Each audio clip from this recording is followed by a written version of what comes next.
വിഴിഞ്ഞം തുറമുഖം പദ്ധതി തുടങ്ങിയപ്പോൾ ഉമ്മൻചാണ്ടിക്കെതിരെ 6000 കോടിയുടെ അഴിമതി ആരോപണം ഉന്നയിച്ച അന്നത്തെ CPM സംസ്ഥാന സെക്രട്ടറി പിണറായി വിജയന്റെ പ്രസ്താവന ചരിത്രം മറക്കില്ലെന്ന് അഡ്വക്കേറ്റ് സണ്ണി ജോസഫ് MLA.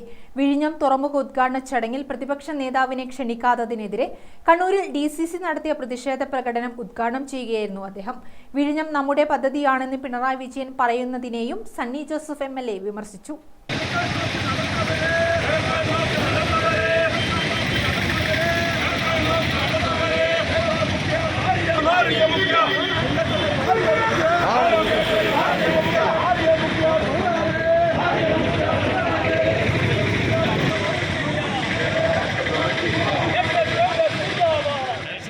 കേരളം കണ്ട ജനകീയ മുഖ്യമന്ത്രി ഉമ്മൻചാണ്ടിയെ പ്രസ്താവനകളിലൂടെ നിരന്തരം അപമാനിക്കുന്ന പിണറായി സർക്കാരിനെതിരെയും പ്രതിഷേധം ഉയർന്നു. ജനനായകൻ ഉമ്മൻചാണ്ടിക്കെതിരെ വിജിലൻസ് കേസെടുത്തതും കേരളം മറക്കില്ല. എന്നിട്ടാണ് ഇപ്പോൾ വിഴിഞ്ഞം നമ്മുടെ പദ്ധതിയാണെന്ന് പിണറായി വിജയൻ പറയുന്നതെന്ന് സണ്ണി ജോസഫ് MLA പരിഹസിച്ചു.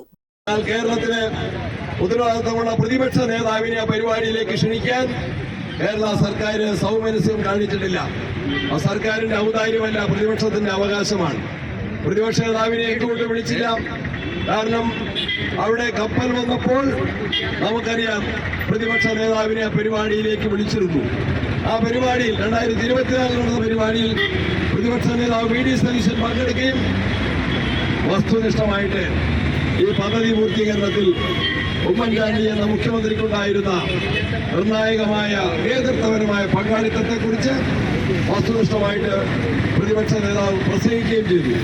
അത് കേട്ടിരുന്ന പിണറായിക്ക് പോലും നിഷേധിക്കാൻ കഴിഞ്ഞില്ല. അതുകൊണ്ട് ഇപ്പോൾ സതീശനെ വിളിച്ചാൽ ആ കാര്യങ്ങൾ ആവർത്തിച്ചു പറയാൻ അവസരം കിട്ടും. ഉമ്മൻചാണ്ടി അനുസ്മരിക്കും എന്ന കാര്യത്തിൽ സംശയമില്ല. സത്യത്തിൽ വിഴിഞ്ഞം പദ്ധതിക്ക് ലീഡറിനായി ഉമ്മൻചാണ്ടി സാറിന്റെ പേര് നൽകി അദ്ദേഹത്തെ ആദരിക്കാൻ കേരള സർക്കാരിന് ബാധ്യതയുള്ള ഉത്തരവാദിത്തമുണ്ട്. എന്നാൽ DCC president advocate Martin George അധ്യക്ഷനായി. VA Narayanan, advocate TO Mohanan, VV Purushothaman, Suresh Babu Elayavoor, Munderi Gangadharan, Muhammad Blathur, T Jayakrishnan തുടങ്ങിയവർ പങ്കെടുത്തു. ഗ്രാമിക ന്യൂസ്, കണ്ണൂർ.